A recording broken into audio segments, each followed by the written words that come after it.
আসসালামু আলাইকুম দর্শক, welcome back to my channel. আশা করছি সবাই ভালো আছেন।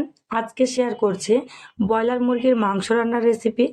অনেকেই বলে থাকেন ব্রয়লার মুরগির মাংস রান্না করলে এটাতে একটা স্মেল থেকে যায়। আজকে স্মেল দূর করে কিভাবে মাংস রান্না করবেন সেটা শেয়ার করছি। নতুন রাঁধুনিদের জন্য খুবই উপকারে আসবে। আশা করছি আপনাদের কাছে ভালো লাগবে। চলে যাচ্ছি মূল রেসিপিতে। প্রথমেই ব্রয়লার মুরগির মাংস নিয়েছি।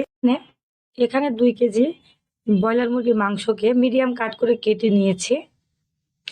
এখন স্মেলটা দূর করার জন্য এখানে দিয়ে দিচ্ছি বেকিং সোডা 1 টেবিল চামচ, আর লেবুর রস দিয়ে দিচ্ছি 1/3 কাপ পরিমাণ। এখানে যদি বেকিং সোডা এবং লেবুর রসটা অ্যাড করে মেখে কিছুক্ষণ রেখে দেওয়া যায়, সেক্ষেত্রে কিন্তু ব্রয়লার মুরগির মাংসে কোনো স্মেল থাকবে না, বিশেষ করে খারাপ স্মেলটা চলে যাবে। এখন আমি সবগুলোকে মিশিয়ে রেখে দিয়েছিলাম। এটাকে এখন 20 মিনিট পর ধুয়ে নিয়েছি।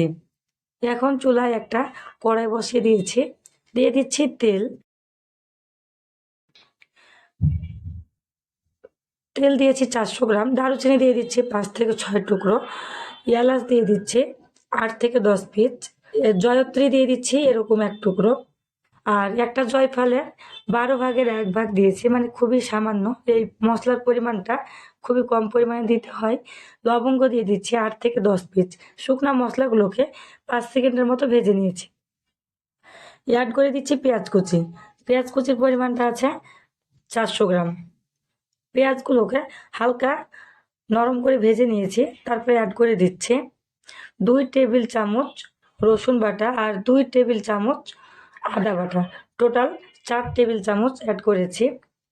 সবগুলোকে একসাথে পেস্ট করে নিয়েছি। এখন আদা রসুনের কাঁচা স্মেলটা চলে যাওয়া পর্যন্ত ভেজে নিচ্ছি। লবণ দিয়ে দিচ্ছি 3 টেবিল চামচ,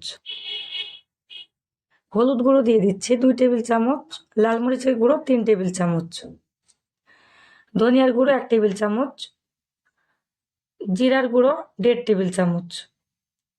শুকনো মশলাগুলোকে আমি আবারও 10 সেকেন্ডের মতো ভেজে নিচ্ছি। অল্প একটু পানি অ্যাড করে দিয়ে মশলাটাকে একটু সময় দিয়ে কষিয়ে নিচ্ছি। মশলা থেকে তেল ছেড়ে দেওয়া পর্যন্ত এই মশলাটাকে আমি কষিয়ে নিয়েছি।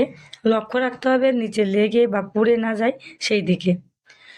তেল যখন মশলা থেকে আলাদা হয়ে যাবে তখন বুঝতে হবে মশলাটা পারফেক্টভাবে কষানো হয়েছে।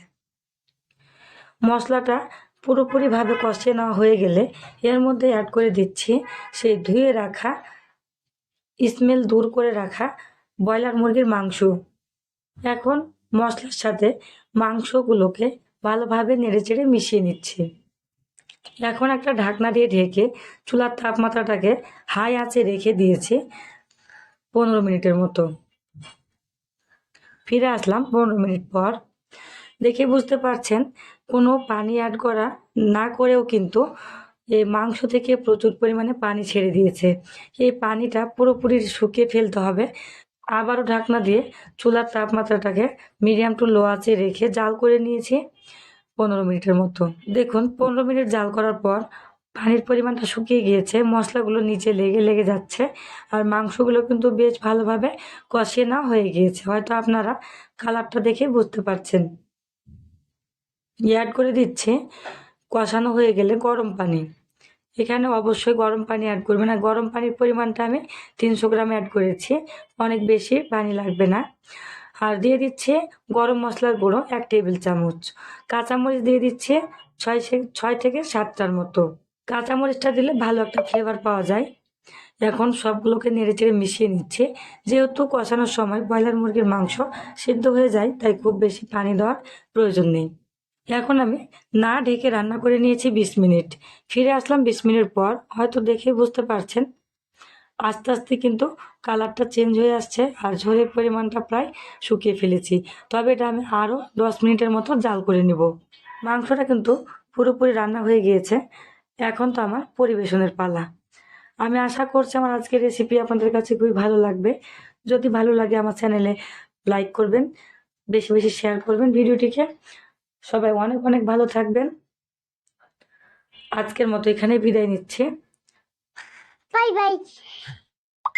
আল্লাহ হাফেজ। আল্লাহ হাফেজ। সবাই ভালো থাকবেন। টাটা।